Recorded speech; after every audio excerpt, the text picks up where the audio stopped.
দেখো বুঝতে পারছো? আচ্ছা এবার দেখো a plus b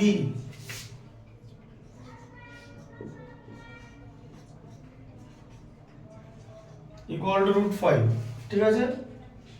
R a minus b equal to root 3 হলে a স্কয়ার প্লাস b স্কয়ারের মান জিজ্ঞেস করেছে, ঠিক আছে? তাহলে a স্কয়ার প্লাস b স্কয়ারের মান কি হবে? হ্যাঁ, a square plus b square বলে দিয়েছে, তাহলে এবার কি করবে? a স্কয়ার প্লাস b স্কয়ারের ভ্যালু কি করবে? a square minus b square দিলে তো গুণ হয়ে যাবে, তাহলে a square plus b square কি করবে? এইভাবে করে দেবে, এই যে যদি যোগ করে দাও তাহলে কি হয়ে যাবে? 2a 2a ইকুয়াল টু কি হবে? রুট 5 প্লাস রুট 3, ঠিক আছে? বুঝতে পারলে? আর তাহলে a এর ভ্যালু কত হবে?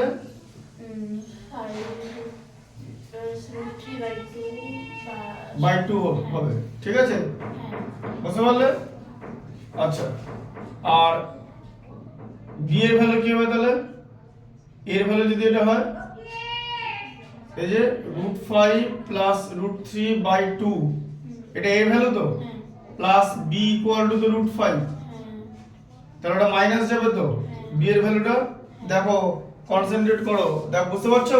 একদম সিম্পল মাইনাস করছি, রুট 5 মাইনাস এই জায়গাটা মাইনাস হবে, এই যে রুট 5 প্লাস রুট 3, তাই তো? b এর ভ্যালু বার করতে গেলে তাহলে এখানে 2 হচ্ছে লসাগু, তাহলে এটা হলো হচ্ছে 2 root 5 minus root 5 minus root 3, ঠিক আছে? তাহলে কত হলো? 2 রুট 5 থেকে রুট 5 মাইনাস করে দিলে একটা রুট 5 থাকে, তাহলে রুট 5 মাইনাস রুট 3/2। তোমাকে কি বার করতে বলেছে? বলেছে a square plus b square বার করতে বলেছে, ঠিক আছে? বুঝতে পারলে? এবার a স্কয়ার প্লাস b স্কয়ারের ফর্মুলা কি? a প্লাস b তার হোল স্কয়ার বলো মাইনাস 2ab, তাহলে a প্লাস b তার হোল স্কয়ার ভালো কত? a প্লাস b ভালো কত? রুট 5 তার হোল স্কয়ার মাইনাস 2ab, মানে 2 ইনটু, ঠিক আছে? a এর ভ্যালু বসাও, এই যে রুট 5 প্লাস রুট 3/2 ইনটু আবার b এর ভ্যালু রুট 5 মাইনাস রুট 3/2, ঠিক আছে? বোঝা গেল? আচ্ছা 5 এর রুট 5 এর হোল স্কয়ার হচ্ছে 5, 2 কেটে গেল, তাহলে এখন উপরে কি আছে? Root 5 plus root 3 into root 5 minus root 3/2, তাই তো? এক দুটো টু, এই টুটা কেটে গেল, একটা টু নিচে পড়ে আছে, ঠিক আছে? আচ্ছা তারপরে কি করবে? a plus b a minus b, দেখতে পাচ্ছ? তাহলে কি হয়? a স্কয়ার মানে রুট 5 এর square minus root 3 square, a square minus b square, ঠিক আছে? তাহলে কত হলো? 5 minus a square minus b square কত হবে এখানে? 5 মাইনাস 3/2, ঠিক আছে? হ্যাঁ, তাহলে কত হলো? 5 মাইনাস 2/2 মানে 1, মানে কত? 4, ঠিক আছে? Option B. বোঝা গেল? এই ধরনের ম্যাথস গুলো দিচ্ছে করণীয় অঙ্ক, একদম সিম্পল ম্যাথস।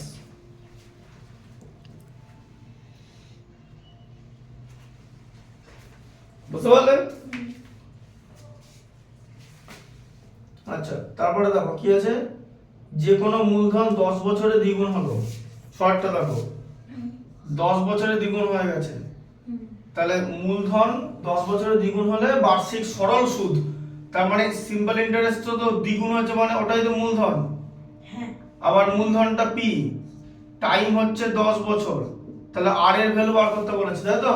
সরল সুদের হার, তাহলে কি হবে? S I equal to P R T by 100, always formula লিখে করবে।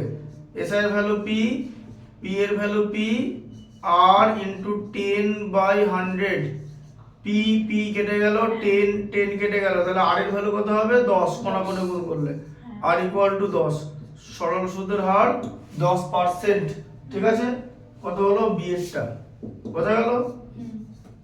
আচ্ছা তারপরে দেখো সকল গুণের শ্রেণীগুলো সমান বা ইয়ে হবে, এটা হ্যাঁ সমান। দেখো ক্রমবিচ্যুতি পদ্ধতিতে শ্রেণী দৈর্ঘ্য সমানই লেখা আছে। হ্যাঁ ঠিক আছে, দেখো নাম্বার 2 তে দেখো 2 এর 1 একটা কি আছে, ক্রমবিচ্যুতি পদ্ধতিতে যৌগিক গড়ে যে ক্রমবিচ্যুতি পদ্ধতি, ঠিক আছে, প্রত্যক্ষ পদ্ধতি হয় আর ক্রমবিচ্যুতি পদ্ধতি হয়, বুঝতে পারলে তো? ওই ইউআই করে করতে হয় যে f i d i summation f i d i by f i, ঠিক আছে, ওটা হচ্ছে ক্রমবিচ্যুতি পদ্ধতি। পদ্ধতিতে কি লেখা আছে, যৌগিক গড় নির্ণয়ের সময় সকল শ্রেণীর শ্রেণী দৈর্ঘ্য মানে উপরটা থেকে নিচে, যেমন 35 থেকে 40 ওপর, তাহলে শ্রেণী দৈর্ঘ্য সমান তো, ওটাকে সমান করা হয় তবেই পরিসংখ্যা বিভাজনটা সম্ভব। শ্রেণী দৈর্ঘ্য যদি অন্যরকম হয়ে যায় তাহলে করতে পারবে না, তোমাকে একই রকম শ্রেণী দৈর্ঘ্য নিতে হবে, মানে এল এর ভ্যালু সেম হতে হবে, ঠিক আছে, এল এর ভ্যালু সেম মানে ভুল বললাম, এইচ এর ভ্যালু সেম বল, এইচ হচ্ছে শ্রেণী দৈর্ঘ্য, ঠিক আছে, এইচ হচ্ছে শ্রেণী দৈর্ঘ্য, লিখে দিচ্ছি এখানে শ্রেণী দৈর্ঘ্য, এই এইচটা সব জায়গায় ওখানে সমান হবে, এটা সমান হবে শ্রেণী দৈর্ঘ্যটা, ঠিক আছে। আচ্ছা 2 এরটা বলো। একটি লম্ব বৃত্তাকার চোঙের দৈর্ঘ্য ব্যাসের দৈর্ঘ্য 3 সেমি, উচ্চতা 4 সেমি হলে চোঙটির ভিতর সরলরেখার লম্বা যে দণ্ড রাখা যাবে তার দৈর্ঘ্য কর্ণ বের করতে হবে। লম্ব বৃত্তাকার চোঙের ব্যাসের দৈর্ঘ্য, এই যে দেখো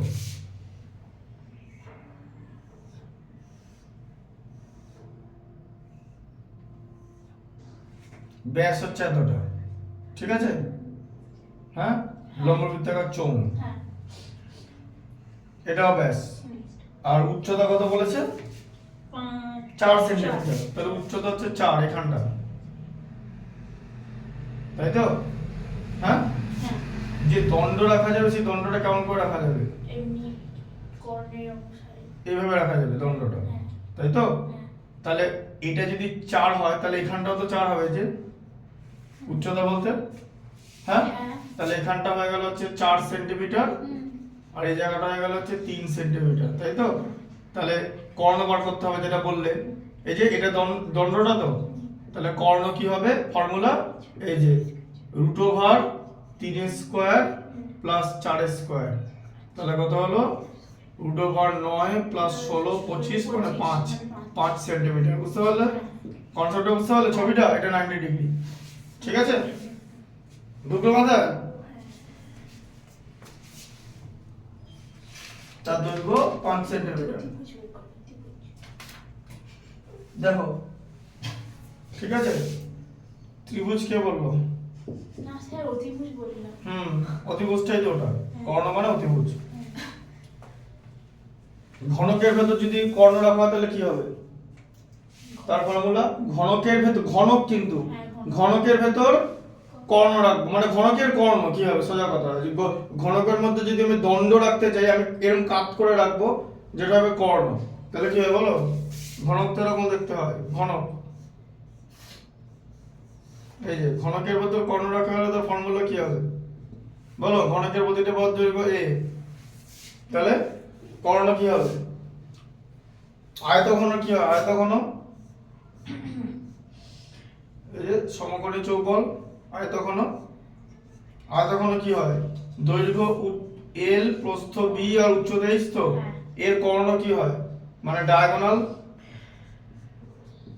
আয়তঘনকের কর্ণ ফর্মুলা হচ্ছে এটা root over l square plus b square plus h square, তাই তো, তাহলে ঘনকের কর্ণর ফর্মুলা তো তাই হবে, কিন্তু ঘনকের তো সবই a, তার মানে root over a square plus a square plus a square, তাহলে কত হলো root over 3a square root 3a, বোঝা গেল, এত একক, ঢুকলো মাথায়, ফর্মুলাটা কিভাবে এলো, হ্যাঁ, এই ঘনকের তো সব সমান, l equal to b equal two h equal to a, বুঝতে পারছো, এই ফর্মুলাটা জানতে হবে, আমি কোনো অঙ্ক করালাম না, আমি তোমাকে ফর্মুলাটা বললাম, এই যে এইখান থেকে যা যা অঙ্ক আসবে এই ফর্মুলা আসবে, আর সেগুলো করা এমন কিছু ডিফিকাল্ট না, বাট বুঝতে হবে যে জিনিসটা কি, যে এইখান থেকে এই কোণ থেকে এই কোণ রাখবো, এই বাক্সের মধ্যে ধরো এরকম একটা লম্বা বাক্স, তার মধ্যে এরকম করে কাট করে ঢোকাবে, তো সোজা রাখলে তো উচ্চতার সমান হয়ে যাবে, ওর থেকে তো কাট করলে তো বড় জিনিস রাখা যায়, কারণ উচ্চতার থেকে তো অতিভুজ তো বড় হবেই,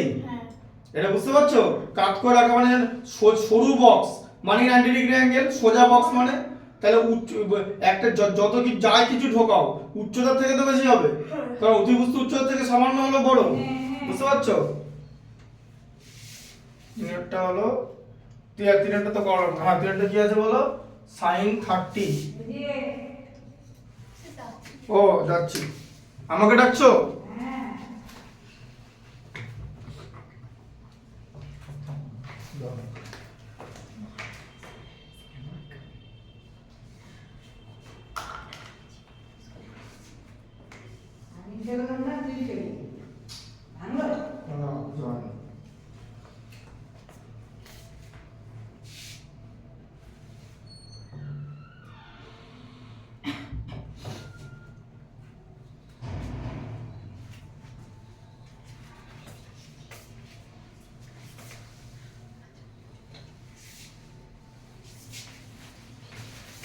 কি আছে বলো? সাইন, হ্যাঁ সাইন থিটা মাইনাস 30 ডিগ্রি সমান 1/2 হলে cos থিটার মান কত? বলো কি হবে? হুম তাহলে sin থিটা মাইনাস 30 হাফ মানে কি sin 30 এর ভ্যালু তো, হ্যাঁ এই যে, বুঝতে পারলে? হ্যাঁ। তাহলে থিটা কত ডিগ্রি? 30 প্লাস 30 তো, হ্যাঁ থিটা 60 ডিগ্রি তো, হ্যাঁ হ্যাঁ? হ্যাঁ তাহলে cos থিটা মান জিজ্ঞেস করেছো তো, তাহলে cos 60 ভ্যালু কত? sin 30 ভ্যালু যা হাফ, এই যে কি cos থিটা জিজ্ঞেস করেছো তো? হ্যাঁ আচ্ছা, তারপর হচ্ছে v একটা 5, বলো কি আছে? 5 এটা 2a equal to 3b, 3b সমান 4c হলে abc মান। এরকম মোটেই দেবে না abc এর মান, হ্যাঁ দেবে মানে a is to b, হ্যাঁ তাই বলো, এটাই। a is to b to c। বলো কি করে করবে? কি করবে বলো? ফার্স্টে কি করবে? এই দেখো, ফার্স্টে 2a equal to 3b লিখবে, হুম, তাই তো? দিয়ে a by b বার করবে, a by b কত হবে? 3/2। 2 কোনাকুনি গুণ করলে যেন ওই লাইনটা আসে, যা আগে বলেছি তো, কোনাকুনি গুণ করলে ওই লাইনটা আসে, ঠিক আছে? আচ্ছা, তারপর আছে হচ্ছে a/3, আবার এখানে হচ্ছে 3b equal to 4c, তাহলে b/c কত? 4/3, তাই তো? হ্যাঁ, হ্যাঁ তাহলে এবার এখানে b/c লিখবে, তাহলে এখানে কি হলো? দুটো দাঁড়িয়ে দুটো হলো কি, a/b হলো হচ্ছে 3/2 আর b/c হলো 4/3। এবার এটা কেন করতে হবে? কারণ b এর দুটো আলাদা মান আছে, এই দুটো মানকে সমান করতে হবে। 2 আর 4 এর লসাগু কত? লসাগু হচ্ছে মান করার জন্য 2 আর 4 লসাগু 4, তাই তো? তাহলে 2 কে 2 দিয়ে গুণ করতে হবে, 3 কেও 2 দিয়ে গুণ করে দিলে 6 এর 4, আর এখানে কি 4 কে 1 দিয়ে গুণ করতে হবে, 3 কেও 1 দিয়ে গুণ করতে হবে, তাহলে কত? 4 এর 3। তাহলে অনুপাত কত হলো? a/b/c equal to 6:4:3। অর্থাৎ এখানে কিন্তু 3 আর 3 মান ছিল, হ্যাঁ কারণ তাহলে কিন্তু সমান হবে, a আর c সমান না, কারণ b টা তো আলাদা, বুঝতে পারলে? ওরকম আমরা ফরাস করে লিখে দেবে না, সবকিছুর একটা রুলস আছে, ঠিক আছে? আচ্ছা, এটা করাচ্ছি, 4 এ চলে যাই। হ্যাঁ, ক্রমযৌগিক পরিসংখ্যার লেখচিত্র বক্ররেখাকে ওজাইক বলে, যে বক্ররেখা এরকম একটা পাবে, ঠিক আছে? ওটা সত্যি। ও বাবা, 3/2 দেখো, 3/2 কিরকম করে দিয়েছে দেখেছো? কি দিয়েছে? বর্ষার সময় 2 হেক্টর জমিতে বৃষ্টিপাত 5 সেমি উচ্চতার হলে বৃষ্টির জলের আয়তন 1000 ঘনমিটার। চাষিকে জিজ্ঞেস করবে, বা মাঠে গিয়ে জিজ্ঞেস করবে, যেরকম তাই হবে, জিজ্ঞেস করবে। অঙ্কটা কেমন দিয়েছে দেখেছো? 2 হেক্টর জমি বলেছে তো, হেক্টর জানো কি জিনিস? হ্যাঁ, কি? ভেক্টর না, হেক্টর। ভেক্টর আছে না, হেক্টর, হেক্টর। হেক্টর কি? 1 হেক্টর মানে কতটা পরিমাণ? 1 হেক্টর মানে হলো, এদিকে শোনো, 100 মিটার ইনটু 100 মিটার, ঠিক আছে? জমির ভাগ করা এরকম করে, ধরো একটা জমিকে মাপ করছো, তা তুমি ওখান থেকে যতগুলো এরকম বার করতে পারবে, সে অনুযায়ী তুমি হেক্টরে মাপ হবে, মানে 100 মিটার বাই 100 মিটার, বোঝা গেল? ধরো একটা বড় জমি তুমি মাপ করছো, তুমি কি করবে, ওর মধ্যে স্কোয়ার করে করে 100 মিটার গুলো বার করবে, দিয়ে তারপরে যে বাকি যে জমিটা থাকবে সেখান থেকে আবার স্কোয়ার করে, যেমন ছোট ছোট স্কোয়ার, যেখানে স্কোয়ার করা যাবে না তখন সার্কেল করতে হবে।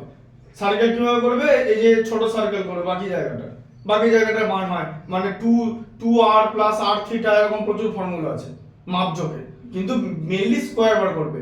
এবার মাপজোকের হিসাব আলাদা, অঙ্কের হিসাবটা আলাদা। অঙ্কের হিসাব মানে ওটা মাপজোকে করা হয়, তোমাদের তো আর ওটা জমি মাপতে দেবে না, তোমাদের এই সিম্পল ফর্মুলাগুলো দেবে, ঠিক আছে? তাহলে 1 হেক্টর মানে কত হলো, 10,000 বর্গ মিটার হলো, তাই তো? তাহলে 2 হেক্টর কত, তাহলে 2 হেক্টর কত হচ্ছে 20,000 বর্গ মিটার, তাই তো? তাহলে 20,000 বর্গ মিটার হচ্ছে 2 হেক্টর, মানে এরিয়া হয়ে গেল তো। এবার এখানে বৃষ্টি হয়েছে, মানে জল উঠেছে, তবে তো জল দাঁড়াবে। আর উচ্চতা তাহলে কত, কত সেন্টিমিটার বৃষ্টি হয়েছে? 5 সেন্টিমিটার বৃষ্টি হয়েছে, 5 সেন্টিমিটার। তাহলে 5 সেন্টিমিটার বৃষ্টি হয়েছে, এখানে 2 রকম ইউনিট আছে, মানে 5 বাই 100 করতে হবে, তাই তো? মানে 0.05 মিটার, ঠিক আছে? বোঝা গেল? হ্যাঁ, এবার আয়তন বার করতে হবে। আয়তন কত, এই যে ভূমির ক্ষেত্রফল ইনটু উচ্চতা, তো এই যে এখানে বৃষ্টি হয় একটু এরকম জল দাঁড়িয়ে গেল, এই যে এইটা জল দাঁড়িয়েছে, এই যে এই জায়গাটা হচ্ছে জলের উচ্চতা, তাই তো? হ্যাঁ, বাকিটা এদিকটা 100, বাকিটা এখানটায় 100, আবার এদিকটায় 100, তাই তো? আর এটা 0.05, তাহলে কত হবে, আয়তন কত হচ্ছে 20,000 ইন্টু 5 এর 100 মিটার কিউব, তাহলে 200 ইন্টু 5, তাহলে কত হলো 1000 মিটার কিউব, তাই আছে তো? তাহলে এটা সত্যি ট্রু। এটা এই ধরনের অঙ্ক হয় পড়নি নাকি, পড়েছো? কথাটা কত তো আছে, বুঝলে? হুম,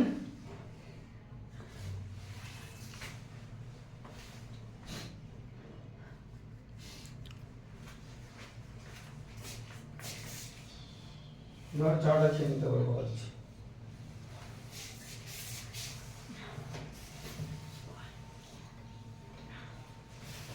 এবার এবার অনেক সময় কি হয়, ওই যে পরিমিতির অঙ্কে 1 হেক্টরের ভ্যালুটা দেওয়া থাকে, কিন্তু এখানে দেওয়া নেই, যেখানে দেওয়া নেই সেখানে কিছু করা যাবে না, তখন তোমাকে জানতে হবে, বুঝতে পারলে ব্যাপারটা, পরিমাণটা?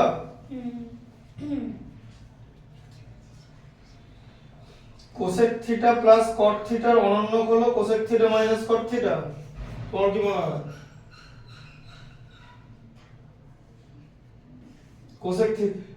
Cosec theta plus cot theta অনন্য কি হবে?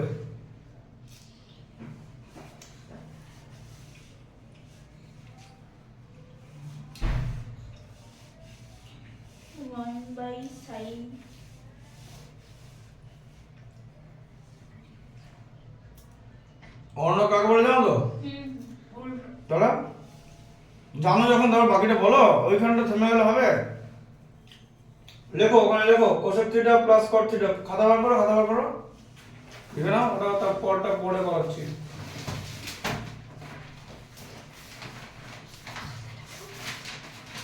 খাতাটা বের করে রাখবে, লেখো cosec theta plus cot theta.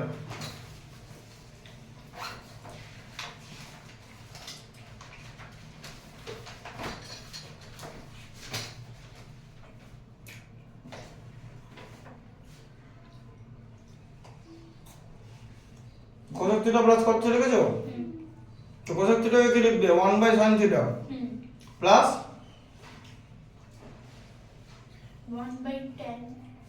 1/tan কেন, আবার তো tan কে চেঞ্জ করতে হবে, sin cot থিটা আছে তো, cot মানে কি, cos বাই sin, দেখো প্লাস cos বাই sin, বোঝা গেল? দেখো 1/sin plus cos by sin, নিচে কি আছে, যোগ করলে কি হবে লসাগু? sin থিটাই হবে। হ্যাঁ, লেখো sin থিটা, আর উপরে কি হবে তাহলে? উপরে এই যে এক আছে ওখানে sin থিটা হবে, 1 plus sin theta, 1 plus sin theta.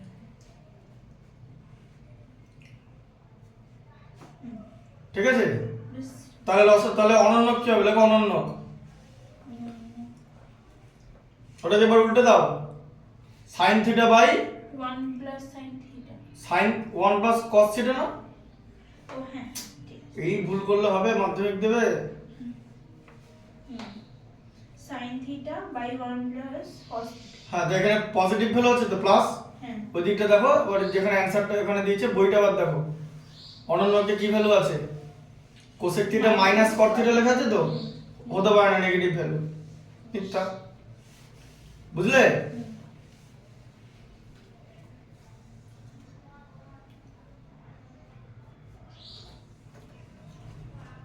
তারপরটা পারবে?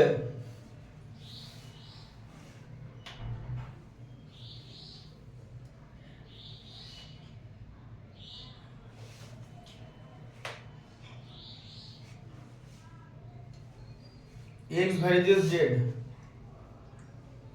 তো y varies 0 base y varies 0। দেখো এগুলো করতে 30 সেকেন্ড লাগে না, এই তো মুখোমুখি হয়ে যাবে। x varies z আর y varies z কতটা? 5এরটা। 3 এর, তাই তো? 3 এর 5। x varies z, ঠিক আছে? তাহলে কি হলো? x equal to kz, আর এদিকে y varies z, তাহলে y equal to কি হলো? pz, হয়তো xy গুণ করতে হবে। xy equal to কি? kpz স্কয়ার, ঠিক আছে?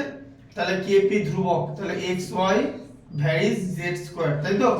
হ্যাঁ, হ্যাঁ বুঝতে পারলে? হ্যাঁ। তাহলে এটা সত্যি, ঠিক আছে? মাথায় ঢুকলো? k যদি ধ্রুবক হয়, p যদি ধ্রুবক হয়, গুণফল ধ্রুবক হবে, ধ্রুবক থেকে ভেদ সম্পর্ক হয়ে গেল, তাই তো করি? চেনা চেনা যাচ্ছে জিনিসটা? 6 নম্বরটা কি আছে? 3 এর 6 নম্বর আছে না? না 3 এর 5টাই আছে? 6 আছে। 2x square minus 7x plus 9, 2x square minus 7x plus 9 equal to 0, কি বলেছে? আর এইটার বীজ বাস্তব অসমান। বীজদ্বয় বাস্তব অসমান, ঠিক আছে? তাহলে এটাকে ax square plus bx plus c equal to 0 সমীকরণের সাথে তুলনা করে পাই a এর মান কত? 2, b এর মান কত বলো? b এর মান 7 মাইনাস 7, আর ভুল হচ্ছে, c এর মান 9। তাহলে বীজদ্বয় কেমন? বীজদ্বয় প্রকৃতি কিভাবে নির্ণয় করবে?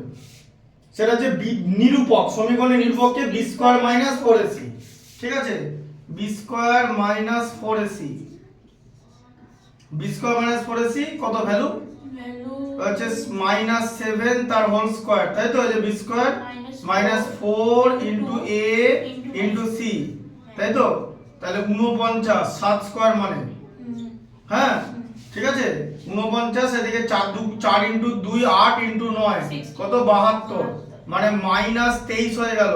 তাহলে b square minus 4ac less than 0 হয়ে গেল, ঠিক আছে? মানে বাস্তব বীজই নেই, মাইনাস হয়ে গেল তো, তাই তো? আর এখানে দিয়েছে বাস্তব অসমান দিয়েছে, এটা মিথ্যা, ঠিক আছে? বুঝতে পারলে? সমীকরণের বীজ বাস্তব নয়, ঠিক আছে? বুঝতে পারলে?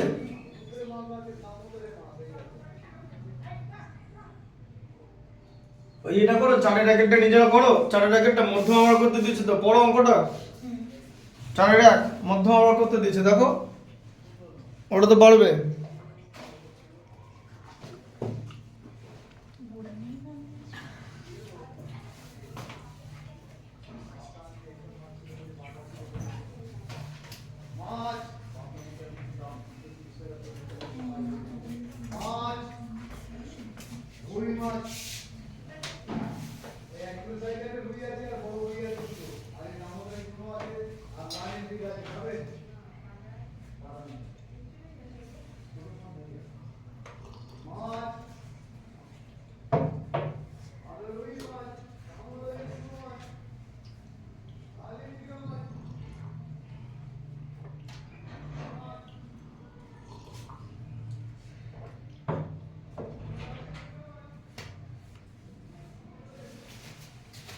মধ্যমা কি হবে বলো, পড়ো অঙ্কটা পড়ো।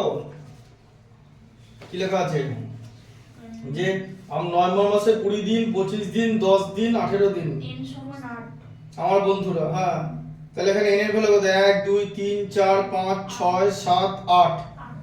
তাহলে 8 হলো। এবার কি করবে? এটা 8 তো হলো, ওটা তো পরে হবে। এইগুলো সব সাজানো আছে মানের ঊর্ধ্বক্রমে?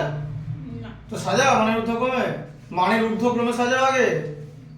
আগে মানের ঊর্ধ্বক্রমে সাজাতে হবে, তারপরে n, বুঝতে পারলে? 10 16 এখানে বেশ বুদ্ধি করে কোশ্চেনটা বানিয়েছে এরা। ছোট ছোট করে ভুল করতে করতে নম্বরটাকে ওড়ানোর ধান্দা, আর কিছুই না।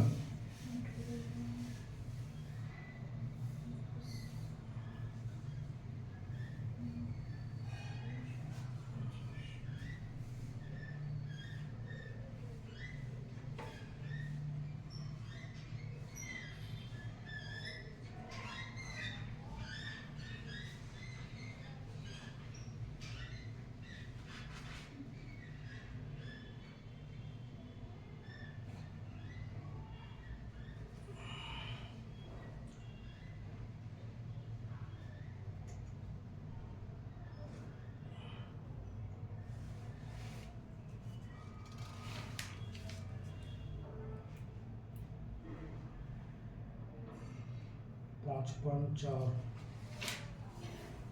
ঠিক আছে। 162 ভাজিত 30।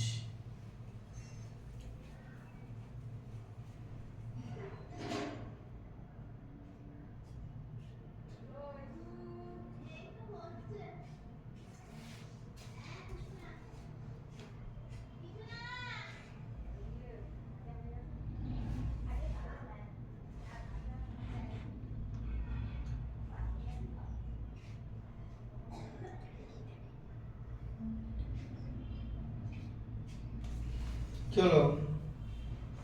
মুখোমুখি করার কথা তো, সাজাও। সাজিয়ে নিলাম। তাহলে কি হবে? তাহলে 10 মানে তো যুগ্ম সংখ্যা, তাহলে কি হবে? n/2 প্লাস n/2 প্লাস 1 তোমার পদের মানে 5 নম্বর 6 নম্বর হবে। 10টা n কটা আছে? 8 আছে তো। 8 মানে তো n/2 হচ্ছে 4, মানে 4 আর 5, 4 নম্বর পদ আর 5 নম্বর পদের গড় হবে। করো এবার। 4 নম্বর পদ কত? 10 18 10 16, তারপরে দুটো 18, তো দুবার 18, ব্যাস 18 হয়ে গেল। তাহলে উত্তর 18 আছে তো।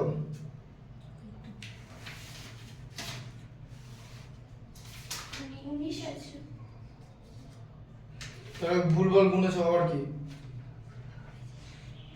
2 3 4 5 6 7 8 10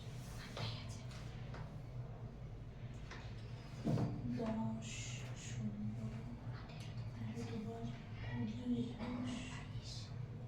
25।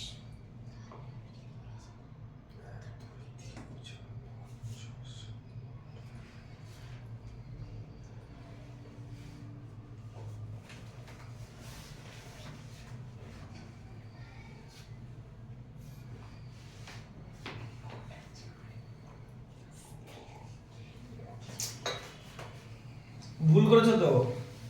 4 নম্বর পদ আর 5 নম্বর পদ হবে তো। তাহলে 4 নম্বর পদে কে আছে? 5 এ কে আছে? তা 18 আর 20 কে যোগ করে যদি ভাগ করে তো 19 তো হচ্ছে। তাহলে মুখোমুখি করো 4 আর 5 নম্বর পদের যোগফলের 4 আর 5 নম্বর পদের 5 নম্বর পদের গড় কি, বুঝতে পেরেছো? তবে ভুল হচ্ছে কেন? পাজেলড হয়ে যাও না, একটা জিনিস নিজেকেই সলভ করতে হবে পরীক্ষার হলে একা। পাজেলড হয়ে যাও না, পাজেলড হলে পারবেই না।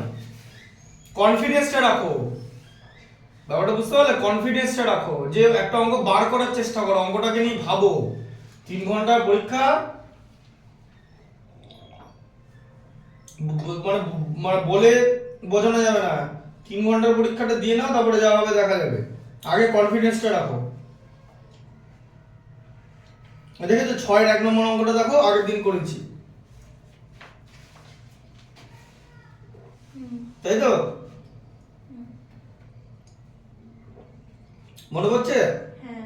বীজদ্বয় সমান বলেছিলাম a = c হলে a মানে b - c, c মানে a - b, মনে আছে বলেছিলাম? এভাবে ABC ধরে করতে হবে। এবিসি ধরে করতে হবে। আরেকটা ব্যাপার হচ্ছে ওই যে a ইকুয়াল টু c হলে বিজটা সমান হয়, a ইকুয়াল টু c হলে। আচ্ছা তারপরে দেখো 4/2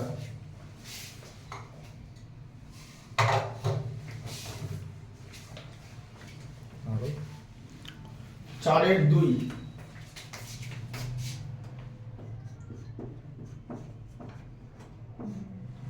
কি করেছে বলো?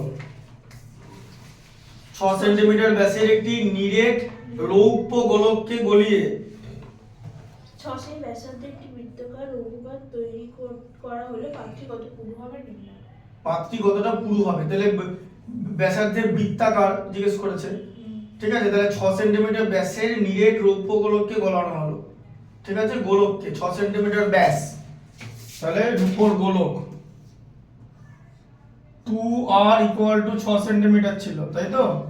হ্যাঁ, তাহলে r ইকুয়াল টু কত? 3 সেন্টিমিটার, তাই তো? তাহলে গড়ানো হলো মানে 4/3 পাই আর কিউব আয়তন, ঠিক আছে? বুঝতে পারলে? আচ্ছা 4/3 পাই আর কিউব আয়তন মানে কত? 4/3 ইন্টু পাই আর কিউব মানে 27, তাই তো? হ্যাঁ, আর কিউব মানে 27, তো 3 এর কিউব দেখো, আর 3টা কেটে গেল মানে 9, মানে 4 ইন্টু পাই ইন্টু 9 মানে কত হলো? 36 পাই সেন্টিমিটার কিউব, তাই তো? পাই এর মান পরে হবে, বুঝতে পারলে? গোল এর এই আয়তনটা পাওয়া গেল। দিয়ে কি করেছে? দিয়ে আবার উপর রৌপ্য গোলককে বলে 6 সেন্টিমিটার ব্যাসার্ধের রৌপ্য পাত তৈরি করা হয়েছে। পাত 6 সেন্টিমিটার ব্যাসার্ধের পাত, তাহলে পাতটা কতটা পুরু হবে? 6 সেন্টিমিটার ব্যাসার্ধের পাত, এই পাত কেমন হবে এটা হচ্ছে সমস্যা। রূপোর পাত, তাহলে রূপোর পাত 6 সেন্টিমিটার ব্যাসার্ধের, ব্যাসার্ধের পাত বলেছে, পাত তো এরকম হয়, পাত এরকম হয় না? সোনার রূপোর পাত সামনে থেকে আমি কোনদিন দেখিনি যদিও। এখানে 6 সেন্টিমিটার ব্যাসার্ধ বলেছে, ব্যাসার্ধটা বেড়ে গেছে, তাহলে উচ্চতা, ব্যাসার্ধর উচ্চতা রূপোর পাত, তাহলে কি ওই লম্ববৃত্তাকার চোঙ হবে? ব্যাসার্ধ উচ্চতা লম্ববৃত্তাকার চোঙেই আছে, ঠিক আছে? যদি লম্ববৃত্তাকার চোঙ হয় আর এর মান 6, ঠিক আছে? মানে হচ্ছে পাই আর স্কয়ার এইচ, পাই আর স্কয়ার এইচ, ঠিক আছে? এবার পাই আর স্কয়ার এইচ মানে হচ্ছে এই যে আয়তনটা 36 পাই, ঠিক আছে? হ্যাঁ, তাহলে এখানে পাই পাই কেটে গেল, আর স্কয়ার এইচ মানে হচ্ছে 36, ঠিক আছে? আর এর ভ্যালু 6 মানে আর স্কয়ার হচ্ছে 36, তাই তো? 36 এইচ ইকুয়াল টু 36, তাহলে এইচ ইকুয়াল টু 1, তাহলে কি 1 সেন্টিমিটার হবে? দেখো তো 1 সেন্টিমিটার পুরো কিনা, নাহলে আবার অন্য ক্ষেত্র মানতে হবে, মানে অন্য আরেকটা ইয়ে বানাতে হবে। 4 এর এটা 1 সেন্টিমিটার, ঠিক আছে? পাত এরকম হয়, মানে লম্ববৃত্তাকার চোঙের মতো পাত হয়, এরকম পাত হয়।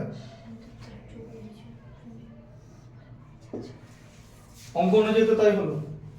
এই যে এটা ব্যাসার্ধ হলো r ইকুয়াল টু 6, আর এটা উচ্চতা h ইকুয়াল টু 1, তাই করেই তো এলো অ্যান্সারটা। আমি তো জানতাম এরকম পাত হয়, মানে এই সমকোণে চৌপল হয়, বিস্কুটের মতো। সোনার বিস্কুট কারবার করে তো, ওটাকে রাখে তো সোনার বিস্কুট, প্রচুর মারোয়াড়ি বাড়িতে আছে সোনার বিস্কুট।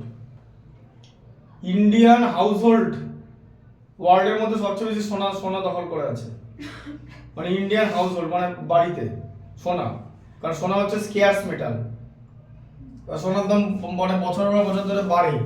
আর সোনা হচ্ছে কি জিনিস, কোনো কান্ট্রি ইকোনমি যদি ফেল করে, ধরো কান্ট্রির ইকোনমি ফেল করে গেল, তাহলে একমাত্র সম্বল হচ্ছে সোনা।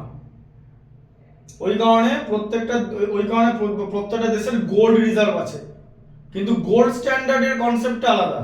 গোল্ড স্ট্যান্ডার্ড এখন আর নাই, তাই গোল্ড রিজার্ভ করা আছে। কান্ট্রির ইকোনমি মানে ফেল করলে gold is the only option, that is it is called the safest investment. Gold, physical gold.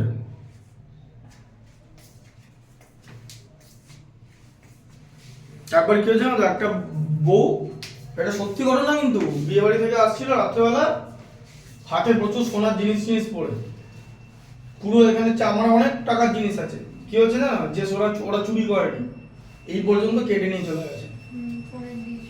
দেখবে খবরে দিয়েছিল, দেখবে খবরটা এরকম করে টানলে ছিঁড়ে না, সোনা ছিঁড়ে যেহেতু রাবার নাকি যেরকম টেনে ছিঁড়ে নেবে। হ্যাঁ, কান ছিঁড়ে নিয়ে নেবে, কানটা ছিঁড়ে নেবে কেন, কারণ কানের মধ্যে তো ওটা তো জাস্ট নিচে একটা টেনে ছিঁড়ে নেবে এরকম। ভাবো তাহলে ওর থেকে সোনা না পড়ে যাওয়া ভালো নাকি? কিছুই পড়ার দরকার নেই, তুমি বিয়ে বাড়িতে গিয়ে খেয়ে চলে আসবে ভালো করে, মাংস টাংস খেয়ে। তুমি বিয়ে বাড়িতে প্রবলেমটা কি জানো, মানুষ সবকিছু দেখায়। তুমি এবার তোমাকে একটা কথা বলি, দেখেছো এখানকার বিয়ে বাড়ি বর্ধমানে হলে দেখবে প্রচুর যারা আছে সব সোনা ফোনা পড়ে যায়, দেখেছো? কিন্তু তুমি একটা জিনিস দেখেছো, বলিউডের যারা সেলিব্রিটি দেখবে ওই বিভিন্ন রকম রিলে দেখেছো তো, কোনোদিন কিছু সোনার কিছু পড়তে দেখেছো? কোনো অকেশনে বলিউডের সেলিব্রিটি যারা ক্যাটরিনা কাইফ, দীপিকা পাড়ুকোন, আলিয়া ভাট, আমি যাদের নাম বলছি, মানে যারা সেলিব্রিটি, ওরা ঘড়ি পর্যন্ত পরে না, দেখেছো? হ্যাঁ, তারপরে দেখেছো ভিকি কৌশল, অজয় দেবগন দাঁড়িয়ে আছে, ঘড়ি টড়ি কিছুই পরেনি। অক্ষয় কুমার দাঁড়িয়ে আছে, একটা শুধু শার্ট পরেছে, প্যান্ট পরেছে, এমনি একটা জুতো, ঘড়িও পরেনি, কিচ্ছু পরেনি। কেন বলো তো ঘড়ি পরেনি? চাইলে কিনে পড়তে পারতো তো, আরে 2 কোটি টাকা দামের ঘড়ি পড়তে পারতো তো, 5 কোটি টাকা দামের ঘড়ি পড়তে পারতো তো। আরে ও অক্ষয় কুমার, ঘড়ি পরে কি হবে? সবাই জানে ওকে অক্ষয় কুমার, ঘড়ি পরলে কেউ নামটা চেঞ্জ হয়ে যাবে? আমরা এই আইডিয়া থেকে বেরিয়ে আসতে পারি না। আমরা এখন দেখাই যে আমরা এখন এই মহাত্মা আগের দিন 2 হাতে 2টো ঘড়ি পরে বসে আছে, ঠিক আছে? দেখ ঘড়ি পরে ফাইলটা চুরি করে পালাচ্ছিল, ঠিক আছে?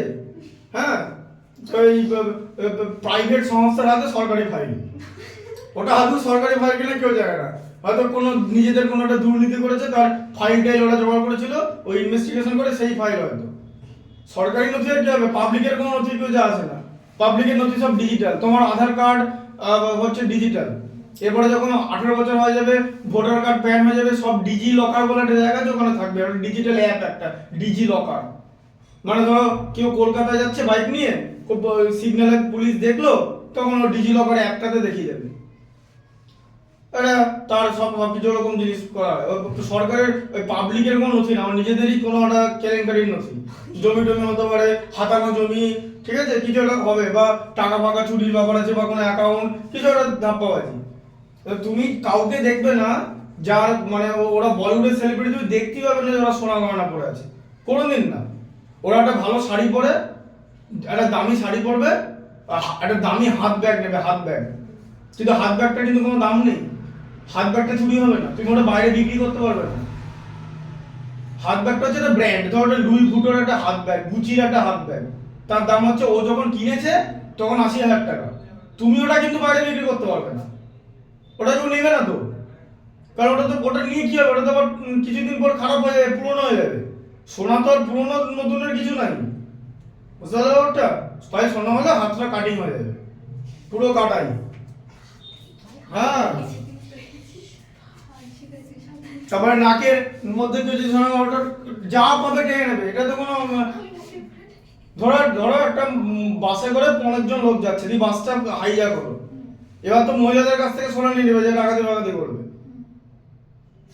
যার কিছুই নেই তখন সোনা নিতে পারবে না, টাকাও নিতে পারবে না, মোবাইল থেকে টাকা নেওয়া যায় না, কেন বলো তো? টাকাটা অ্যাকাউন্টে থাকে। তুমি ধরো 2,000 টাকা ক্যারি করছো সাপোজ, কিন্তু তোমার গেলে 2,000 টাকা যাবে, আর তো কিছু যাবে না, বা ধরো একটা 500 টাকার ঘড়ি, 2,000 টাকা দিয়ে তো সোনার ধুলোও পাওয়া যাবে না, মিনিমাম তো একটা জিনিসের দাম 10,000, 12,000, 20,000, কিছু না হলেও তো এটা হয়ে যায়, তাহলে তোমার তো ক্ষতিটা বেশি হয়ে যাচ্ছে। আর এরা মনে করো বোধহয় কেউ বোধহয় দেখতে আসে, কে সোনা পরে এলো, কে রূপো পরে এলো, কে সিটি গোল্ড পরে এলো, কেউ দেখতে যায় না। তোমার যদি কোনো জায়গায় ইনভিটেশন থাকে বিয়ে বাড়ি, গিয়ে একবার দাঁড়িয়ে বর আর বউকে দেখে নেবে, খাওয়ার স্টলে ঢোকো বলবে চুপচাপ, আমি যেমন তাই বলি। এরকম হচ্ছে বিয়ে বাড়ি গেছি, মানে মায়ের রিলেটিভ বা মা চেনে, আমি চিনি না, মা গিয়ে কথা বলছে কাউন্টারে, আমি তো খেতে শুরু করে দিয়েছি শুরু থেকেই। এটা হচ্ছে ব্যাপার, যে মানে পকোড়া কফি মানে চিনি না, আমার হয়তো ইয়ে কাবাব 10-12টা কাবাব খাওয়া হয়ে গেছে, তারপরে খেয়ে দিয়ে দেখলাম যে ওরা, আর ওরা তো আসবেই রিসেপশনে, খাওয়ার সময় আসে না যে কেমন খাচ্ছি, দেখা হয়ে যাবে তখন, সোজা কথা, তাই সবাই করে। তুমি যদি ভাবো যে তোমাকে লোকে 5 জন দেখতে এসছে, মোটেই না, কেউ দেখতে আসে না, ওটা তুমি ভাবছো, বুঝতে পারলে ব্যাপারটা?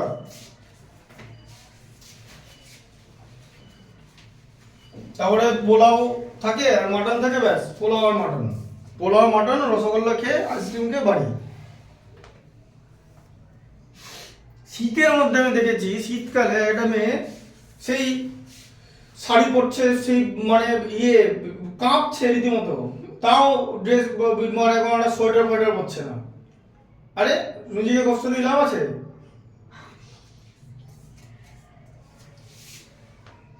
অত দেখানোর দরকার নেই। ছেলেরা দামি জামা কাপড় পরে ওগুলো দেখে না, ওগুলো। অক্ষয় কুমার মনে করে যে ও যত দামি জামা কাপড় পরুক তার থেকে ওর নিজের দামটা বেশি, এটা হচ্ছে আসল কথা।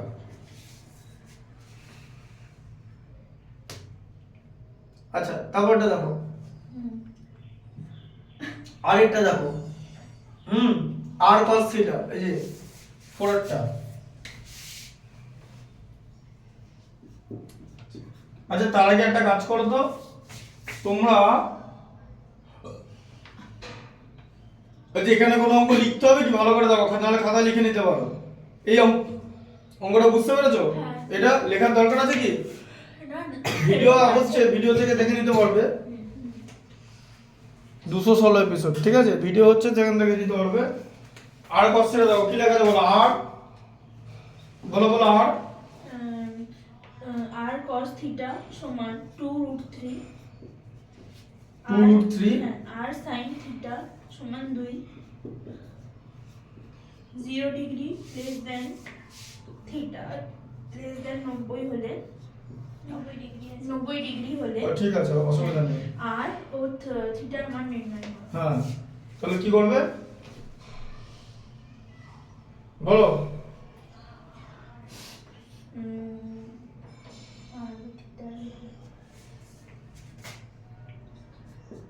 আর স্কয়ার cos স্কয়ার থিটা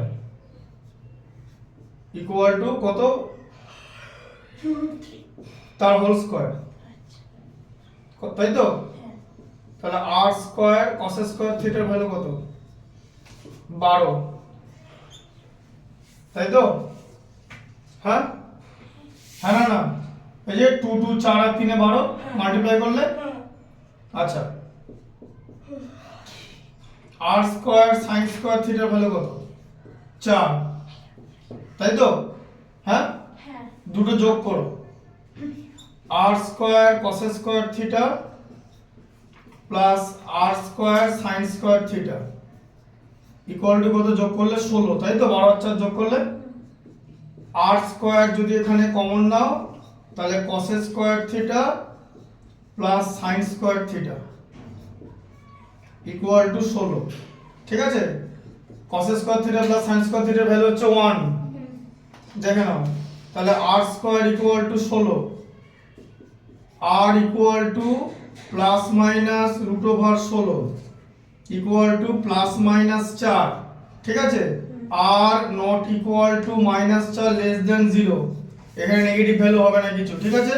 তাহলে r এর ভ্যালু হচ্ছে 4, এবার r এর ভ্যালু 4 হলো, তাই তো?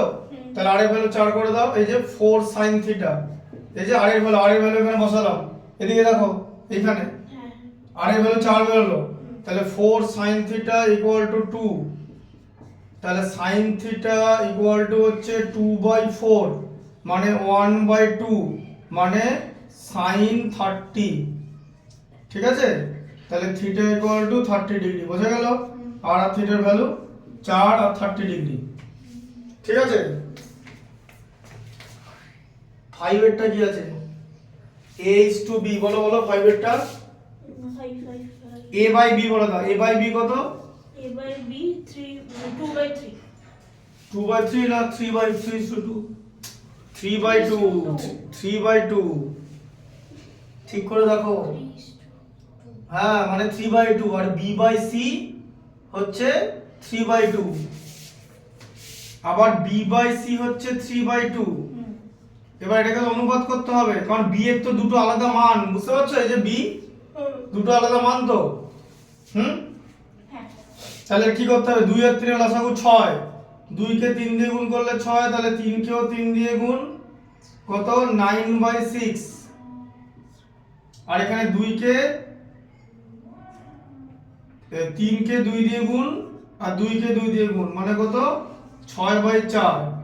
তাহলে a is to b is to c কত হলো 9:6:4, তাই তো?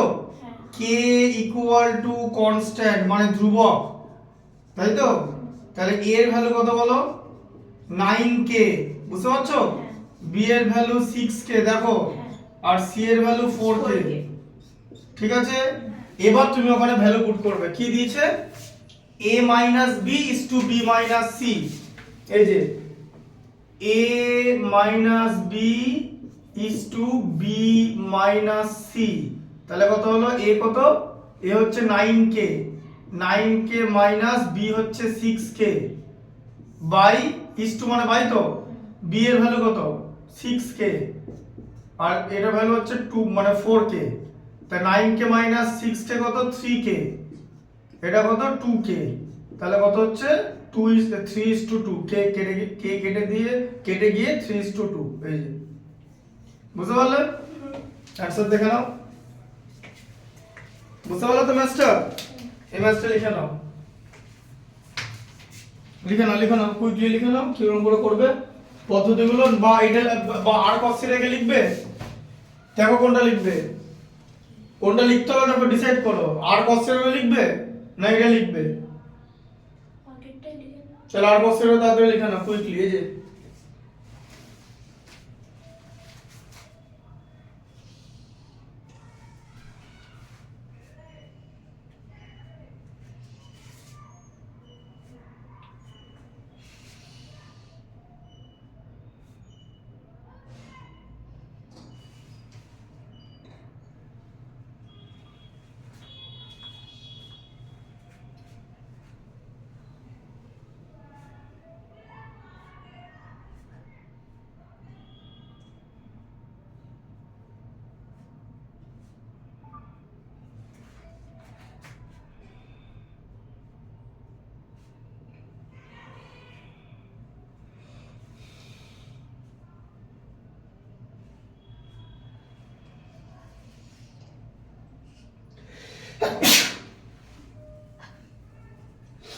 বর্ধমান নার্সিং হোমের ঘটনা দেখো কি করেছে, দেখো ডাক্তার নিয়ে ওটিতে অপারেশন প্রসূতির মৃত্যু সদ্যজাতের, ঠিক আছে, মানে সদ্যজাত যে জন্মেছে বাচ্চাটা মারা গেছে। অপারেশন কারা করেছে শোনো, অপারেশন করেছে হচ্ছে নার্সিং হোমে 3 কর্মী মহিলা প্রসব করা, তাদের একজন নিরাপত্তা রক্ষী, অন্য দুজনের কেউ নার্সিং হোমের বেড পরিষ্কার করেন, কেউ ড্রেসিং করেন। ভাবো তাহলে কি অবস্থা, দেখো কেন সমস্যা বলো তো? ডাক্তাররা হচ্ছে কোনো ভগবান না, পয়সার জন্য পুরোটাই ব্যবসা, জানো তো? হ্যাঁ, কিডনি বাঁচার থেকে শুরু করে একটা জিনিস দেখো, কিডনি বাঁচার সময় তো ডাক্তার জড়িত, কিডনিটা তুলবে কি, কিডনি কি মানে লোহার কোনো জিনিস যা আকর্ষণ করবে চুম্বক দিয়ে বাইরে বেরিয়ে আসবে? তাহলে ডাক্তার করে কিডনি বাঁচায়, বাকি যা যা অর্গান ট্রাফিকিং হয় সব ডাক্তাররা করে। তাহলে এরা কিন্তু কোনো মানে এরকম ব্যাপার না যে ওরা ভগবান, ওরা পয়সার জন্য করে। আর বহু নার্সিংহোমগুলোতে স্পেশালিস্ট লোক নিয়োগ করে না, সব জায়গায় স্পেশালিস্ট লোক থাকতে হয়। হ্যাঁ, এবার অথচ মেডিকেলটা কত ইম্পর্টেন্ট। তাহলে একটা বাচ্চা ভাবো, যাদের বাচ্চা যখন মানে প্রথম যখন জানা যায় যে বাচ্চা হবে, তখন থেকেই বাচ্চার প্রতি একটা আবেগ তৈরি হয়, হ্যাঁ না? কারণ কেন? তার কারণ বাচ্চাটা হচ্ছে মা বাবার ডিএনএ এর এক্সটেনশন, ডিম্বাণু শুক্রাণু তার ভেতরে ডিএনএ থাকে, সেই ডিএনএ মিক্স ডিএনএ এর এক্সটেনশন, তাই তো? বাচ্চাটার প্রতি আবেগ তৈরি হয়, সেই বাচ্চাটা মারা গেল।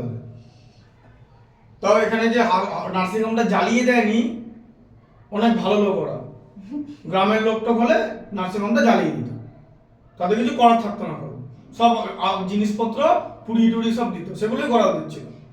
তার কারণ আইন আদালত যদি স্ট্রিক্টটা রিয়াকশন না নেয় তাহলে তো মানুষ তাই করবে। নেপালে কি হলো দেখেছো তো? নেপালে কিরকম জিনিস হলো, রাস্তায় নেমে মানুষ বাওয়াল করলো কেমন, তার আগে বাংলাদেশে কেমন করলো।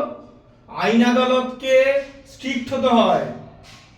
আগের দিন কি হয়েছে, আগের দিন সিডনিতে টেস্ট খেলা হয়েছে, মানে অস্ট্রেলিয়া এসএজি টেস্ট, অস্ট্রেলিয়ার লাস্ট টেস্ট। সমস্ত দর্শকরা মাঠে নেমে পড়েছে। কেন? কারণ উসমান খাওয়াজার লাস্ট টেস্ট ছিল, ওর নিজের লাস্ট টেস্টে মানে রিটায়ার করলো ওখানে সিডনিতে, মানে ঘরের মাঠে খেলে অস্ট্রেলিয়া 4-1 অ্যাসেজ জিতলো, ঠিক আছে। আবার ওটা গ্লেন ম্যাকগ্রাথ ফাউন্ডেশনের টেস্ট ছিল। দর্শকরা মাঠে নেমে কিরকম ডিসিপ্লিন, মাঠের যে জায়গাটা পিচ এরিয়া, পিচ সেই জায়গাটা কোনো দর্শক ছিল না, স্কোয়ার করে বাকি দর্শকরা দাঁড়িয়ে ছিল, পিচ এরিয়াটাকে প্রোটেক্টেড রেখেছিল, কোনো দর্শক পিচের মধ্যে দাঁড়ায়নি। এইটুখানি সিভিক সেন্স ওদের আছে।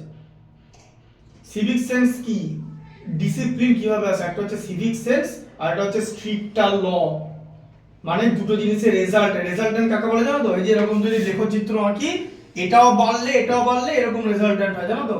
গ্রাফ লেখচিত্র করেছো তো, যেরকম দুটোই বাড়লে এরকম রেজাল্টেন্ট বলে স্ট্রিক্টার ল। এই যে উত্তর প্রদেশের লোক রাস্তায় গুটখা খাচ্ছে, ওই গুটখা খেয়ে পিকটা ফেলে দিচ্ছে তো, ট্রেনের গায়ে ফেলছে তো, ওর তাহলে সিভিক সেন্স নেই, কিন্তু ও শেয়ানা মাল, ওই কাজটা দুবাইতে করে দেখা, তেলের ইয়েতে ব্যারেলের মধ্যে ঢুকিয়ে রাখবে, হ্যাঁ দুবাইতে করে থাকা, ওর বাপের ক্ষমতা থাকলে। ওই যে সিএম আছে যোগী আদিত্যনাথ, ও বাঁচাতে পারবে না, ওকে বলে দেবে দুবাইয়ের যে মোহাম্মদ বিন সালমান, এটা তোমার বাপের জায়গা না, একটা পানের পিকও করে দুবাইতে রাস্তা ফেলে দেয় সাহস থাকলে। ওটা করে না, ওখানে গিয়ে পানের পিকও গিলে ফেলে, গুটকাটা গিলে ফেলবে ভেতরে, তাও ফেলবে না। কেরকম হতো? ল, আইন এমন হবে। চীনের লোক করাপশন করবে না, ধরা পড়লে কেস বেশিক্ষণ চলে না, গুলি। এখানে যেমন ধরা পড়লে কিছু আসে না, জানে যে সেটিং হয়ে যাবে।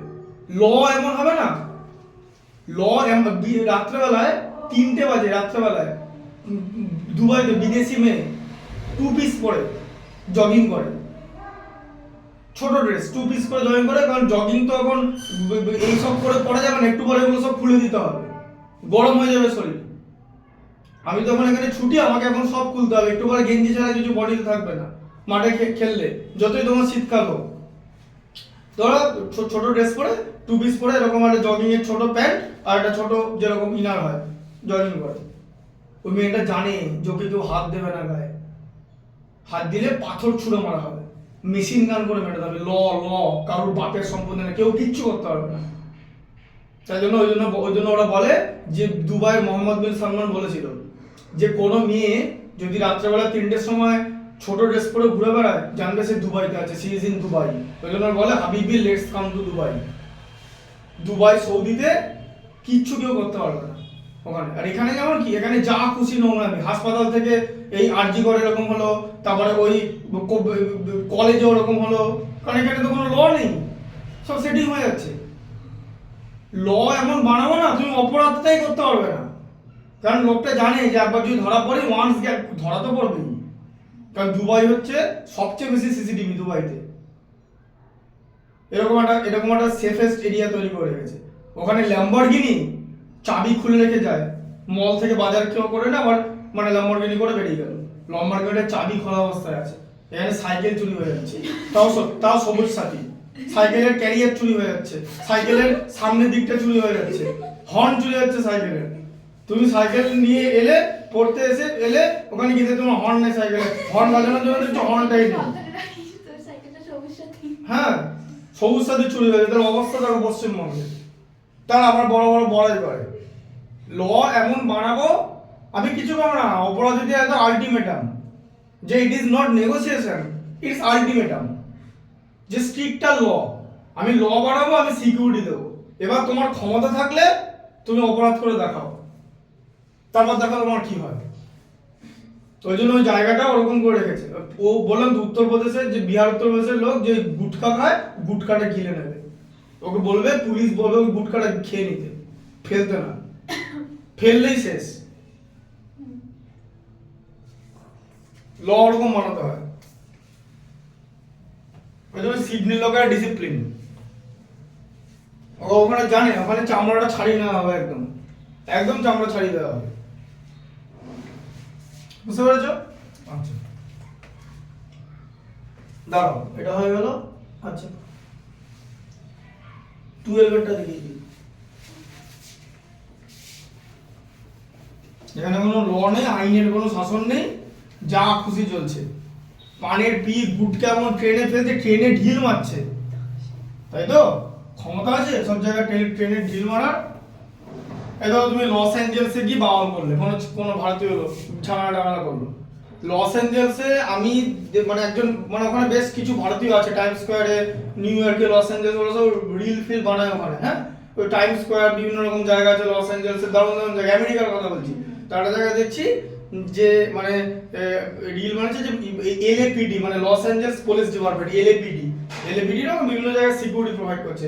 একটা পুলিশ অফিসার এরকম করে দাঁড়িয়ে আছে, 6 ফুট 4 ইঞ্চি মোটামুটি হাইট হবে, 120-25 কেজি ওজন, এই বডি, মানে ওর যা ঘাড় কাঁধ না, মানে কোনো এখানকার ভারতীয় মানে ও জাস্ট এরকম ঘাড়টা ধরে উঠিয়ে নেবে ওখানে যদি কোনো কিছু করে লস অ্যাঞ্জেলসে। আর এখানে পুলিশ থাকা অবস্থায় ঝামেলা করছে, কারণ পুলিশও চুপচাপ নীরব দর্শক, বরং যে ওখানে করতে পারবে না, ওখানে সব জায়গায় ওখানে সাহস নেই, করলেই এখানে একদম লাথি মেরে পাঠিয়ে দেবে, আর নাহলে ওখানকার জেলে বসবে।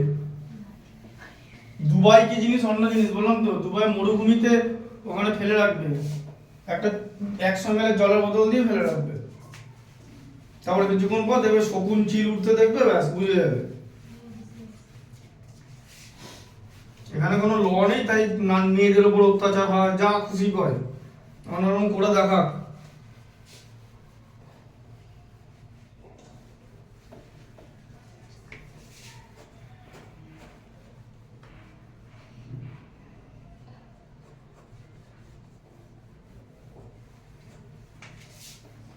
ওখানে কোনো নেগোসিয়েশন হয় না, যে ইন্ডিয়ার কোনো লোক ওখানে কোনো অপরাধে ধরা পড়লে ইন্ডিয়ার প্রধানমন্ত্রী মোদি ফোন করে কোনো লাভ নাই, ফোনই ধরবে না। ফোন ধরে বলবো অন্য কোনো কথা থাকলে কথা বলতে, যে ইন্ডিয়ার দুবাই ট্যুরিজম কোনো কাজের কথা থাকলে, এসব হবে না। ওর জেল ওর ভেতরে ঢুকে গেছে, এখন আর ওকে পাওয়া যাবে না, সব হয়ে যাবে, সিভিক সেন্স তৈরি হয়ে যাবে রাতারাতি। যে দেখবে যে ধরা পড়লে চাপ হয়ে যাবে, তখনই দেখবে আর বুট কাটা ফেলছে না। আচ্ছা, এটা দেখো 12 এরটা দেখো, 4 এর 12 এরটা কি হলো দেখো, ভালো করে দেখো, এই ম্যাচটা দেখে নাও, এবিসি আর ডিইএফ, ঠিক আছে? তাহলে আমি এরকম একটা ত্রিভুজ আঁকছি, এবার একই রকমের ত্রিভুজ আঁকবো। কেন একই রকম ত্রিভুজ হবে? কিছুটা এগিয়ে গিয়ে দেখো সর্বসম দেওয়া আছে, তাই তো? ডিইএফ আর ত্রিভুজ এবিসি সর্বসম ত্রিভুজ, এই সর্বসম না, ওই সদৃশ, ঠিক আছে? ডিইএফ, ঠিক আছে, সদৃশ। হ্যাঁ, সর্বসম হলে দুটো সমান দিয়ে সর্বসম, এটা হচ্ছে সদৃশ, ঠিক আছে? পরিসীমা এটা 30 সেন্টিমিটার, এটা 18 সেন্টিমিটার, তাহলে এবিসি এর পরিসীমা হচ্ছে 30 সেন্টিমিটার আর ডিইএফ এর পরিসীমা হচ্ছে 18 সেন্টিমিটার, ঠিক আছে? আচ্ছা, তাহলে কি করতে হবে? বিসি ও ইএফ অনুরূপ বাহু, এই যে বিসি আর ইএফ হচ্ছে অনুরূপ বাহু, বোঝা গেল? তার মানে অনুরূপ বাহু বলতে কি বোঝাতে চাইলো? যে এবি বাই ডিই, তাই তো? সদৃশকোণী মানে তো তাই, বিসি বাই ইএফ, ঠিক আছে? আর বলো এসি বাই কি হবে? ডিএফ, তাই তো হবে? হ্যাঁ, অনুরূপ, তবে যারা সদৃশকোণ হবে, অনুরূপ বাহুগুলো অনুপাত সমান হলে। আচ্ছা, আর তাহলে এবার অনুরূপ বাহু দিয়ে দিয়েছে, বিসি 9 সেন্টিমিটার দিয়েছে, তাহলে বিসি 9 সেন্টিমিটার দিয়েছে, তাহলে বিসি দিয়েছে 9 সেন্টিমিটার। আবার তার সঙ্গে যদি তুমি এরকম ত্রিভুজ এবিসি করো আর নিচে যদি ত্রিভুজ ডিইএফ করো, ঠিক আছে? এটা কি? এটা হচ্ছে পরিসীমা, পরিসীমাটা ওদের সঙ্গে অনুপাতিক হবে, বোঝা গেল? হ্যাঁ, এটাও পেরিমিটার, ওদের সঙ্গে অনুপাতিক হবে, ঠিক আছে? আচ্ছা, তাহলে কি দাঁড়ালো? তাহলে বিসি 9, তাহলে বিসি কত আছে এখানে, তাহলে এবার লেখো BC by EF equal to ABC এর পরিসীমা 30 আর এটার পরিসীমা 18, তাই তো? তাহলে বার করতে বলেছে এইটা কত, এবার বিসি 9 দিয়েছে, তাহলে 9 বাই ইএফ, ইএফ বার করতে বলেছে, দেখেছো লেখা আছে ইএফ কত বার করতে হবে, ঠিক আছে? হ্যাঁ, তাহলে এটা কত হলো? এইটা, ঠিক আছে? কোণাকুণি গুণ করো, 30 গণিতক EF ইকুয়াল টু 9 গণিতক 18, তাই তো? বোঝা গেল? তাহলে EF কত? 9 18 162 বাই 30, ঠিক আছে? তাহলে EF কত? 3 দিয়ে ভাগ করলে 54, 3 দিয়ে করলাম 10, 5.4 সেন্টিমিটার। 10 বার করলে সুবিধা হয়ে যাবে। বুঝলে কনসেপ্টটা? এটা হচ্ছে সদৃশ্যতার অঙ্ক বলে দেখিয়ে দিলাম। সবসময় সদৃশ্যতার অঙ্ক থাকে না, কারণ অনেক কটা জ্যামিতির চ্যাপ্টার আছে তো, সব দেবে না তা বলে।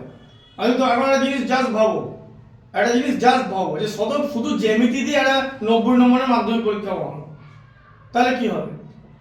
শুধু জ্যামিতির অঙ্ক দিয়ে ফেল করার হার বেড়ে যাবে, আর কিছু না। জ্যামিতিতে সবার একটা বেসিক দুর্বলতা থাকে। কেন? তার কারণ জ্যামিতিটা জ্যামিতির মতো করে ভাবে না। অথচ জ্যামিতি ফর্মুলা বাদ দিয়ে কিচ্ছু হয় না। মানে তুমি জাস্ট ভাবো, ভেদের যে বড় অঙ্কগুলো, তোমাকে তো সমীকরণ করতে হচ্ছে, একটা বড় সমীকরণ করতে হচ্ছে, এ বি সি সাজাতে হচ্ছে, সেটাকে আবার সমীকরণ সমাধান করতে হচ্ছে। মানে ভেদের কনসেপ্ট হয়ে যাবার পরও তোমাকে অঙ্কটা টানতে হচ্ছে 5 মিনিট 6 মিনিট লিখ করে। জ্যামিতি তো তা না। এখানে কি অঙ্ক আছে? এইটুকুনি একটা জিনিস আছে। টোটাল সদৃশ্যতা কি? অনুরূপ বাহুগুলো সমানুপাতে থাকবে, তাই তো? এটা ছাড়া কিছু নেই তো সদৃশ্যতায়। থেলসের উপপাদ্য এটা। তার মানে কি? জ্যামিতি একদম রুলস, যে কেন্দ্রস্থ কোণ পরিধিস্থ কোণের দ্বিগুণ, মানে বৃত্তস্থ কোণ, ঠিক আছে? তারপরে যা আছে, যে ব্যাস নয় এমন একটি জ্যা থেকে অঙ্কিত লম্ব জ্যাকে সমদ্বিখণ্ডিত করবে বৃত্তের কেন্দ্রগামী। তাহলে এগুলো তো এই তোমাদের যখন ওই পরীক্ষা হয়েছিল, প্রথম পরীক্ষা মনে আছে, যার জ্যামিতিগুলো মুখোমুখি বলে দিচ্ছিলাম, মুখোমুখি ওগুলো বলার জিনিস কিছুই নাই ওর মধ্যে। কিন্তু তাও জ্যামিতিতে একটা বেসিক উইকনেস স্টুডেন্টদের থাকে, তার কারণ they don't treat the geometry rightly. এই যে পাইথাগোরাসের থিওরেম পড়িয়েছি, বিপরীত থিওরেম পড়িয়েছি, ঠিক আছে? তাহলে ওগুলো একদম থিওরি অনুযায়ী হচ্ছে। বা পাইথাগোরাসের তো শর্ট কোশ্চেনগুলো সব করে দিয়েছি, ঠিক আছে? করে দিয়েছি তো শর্ট কোশ্চেনগুলো। তা ওগুলো তো সব তাহলে ওগুলোর মধ্যে আলাদা কি আছে? একই রকম জিনিস করা হচ্ছে, একটু এদিক ওদিক ঘোরাতে হবে।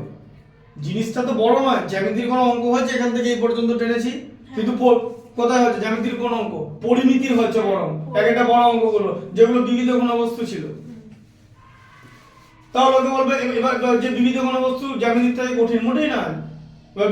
জ্যামিতি কঠিন বিবিধ ঘনবস্তু থেকে না, জ্যামিতি সোজা। জ্যামিতির একটা ল আছে, সেইটা ভালো করে বুঝতে হবে। তোমাকে ম্যাথসটা ভালো করে বুঝতে হবে, ছেড়ে দিলে হবে না। ওই জন্য সদৃশ্যতা দেখিয়ে দিলাম, যেহেতু সবসময় থাকে না। সদৃশ্যতা, বৃত্তস্থ, চতুর্ভুজ সব একসঙ্গে 12টার মধ্যে থাকবে না। এবারে যেমন সদৃশ্যতা দিয়েছে, বোঝা গেল? তো ইটস এ গুড ম্যাথমেটিক্স, এরকম থাকবে। হ্যাঁ, দাঁড়াও। আচ্ছা, 11টা দেখো, এই যে 11টা ভুল করার জন্য দেওয়া আছে। পড়ো 11টা।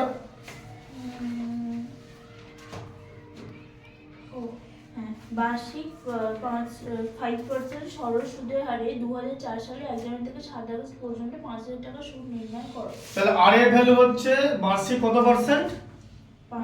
5, তাই তো? 5,000 টাকা সুদ নির্ণয় করো। আর হচ্ছে 5, আর প্রিন্সিপাল হচ্ছে 5,000 টাকা, তাই তো?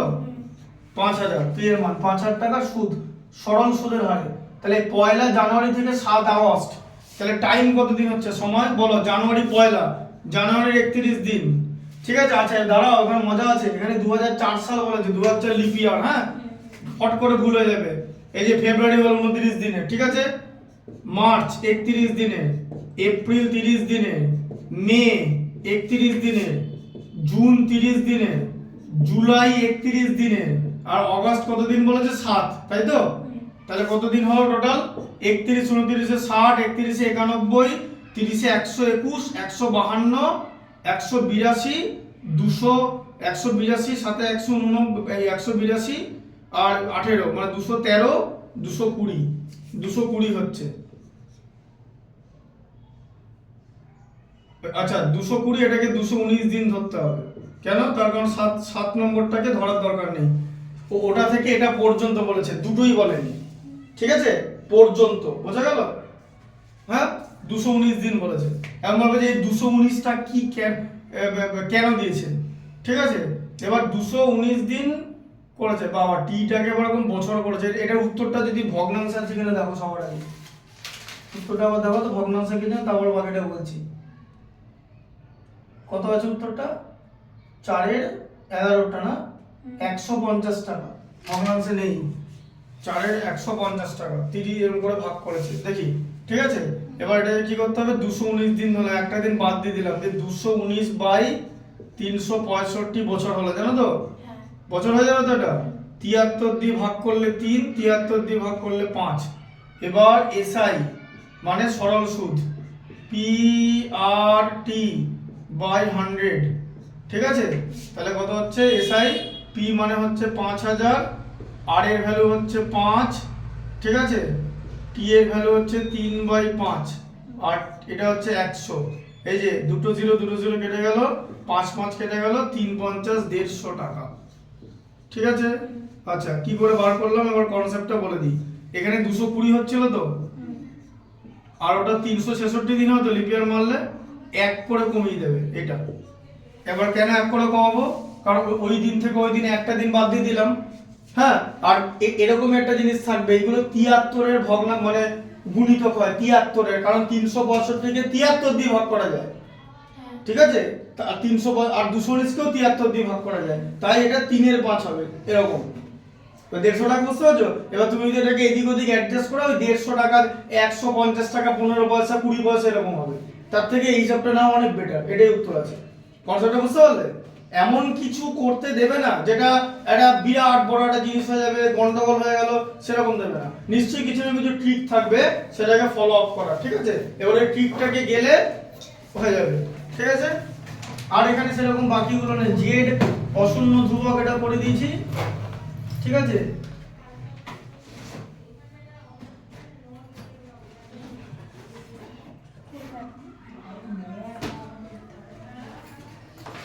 আচ্ছা বাকিগুলো কিন্তু বড়গুলো প্র্যাকটিস করে নেবে। আর পরের দিন হচ্ছে এটা নিয়ে আসবে, মানে ওই এটা করাবো তোমার শর্ট কোশ্চেন গুলো করাবো, ঠিক আছে। হ্যাঁ ওইগুলো, আর বাকি 150টা দিয়ে দেবো এর মধ্যে, এখনই দিয়ে দিচ্ছি, একটু পরে দিয়ে দিচ্ছি, ওখানে লোড আছে দিয়ে দেবো। ওটা দেখে আসবে, ওটাই কেউ একজন মোবাইল নিয়ে আসবে, বা পিডিএফ থাকলে পিডিএফ এ তাহলে দেখতে হবে, ঠিক আছে। আর নালে দেখে জেরক্স করে দেবো, তোমার জন্য সুবিধা। ঠিক আছে। আর এই বড়গুলো কিন্তু প্র্যাকটিস করো, ঠিক আছে। বড়গুলো করেই আগে 5 নম্বরটা তুলতে হবে, তারপরে এই শর্ট। আর আমি তো প্রচুর করেই দিচ্ছি শর্ট কোশ্চেন গুলো 4 পর্যন্ত ম্যাক্সিমাম দেখিয়ে দেবো, আরো 100টা অঙ্ক দেখিয়ে দেবো, সব মিলে যোগ করলে আরো মোটামুটি 303 অঙ্ক দেখানো হবে, অসুবিধা নেই। হ্যাঁ কারণ এটা আমার কাজ, আমি লাস্ট মোমেন্ট পর্যন্ত ম্যাথস গুলো দেখিয়ে দেবো। হ্যাঁ আর 25 26 তারিখের পর একটা পরীক্ষা দিও, ঠিক আছে। দুটো পরীক্ষা নেবো, হ্যাঁ।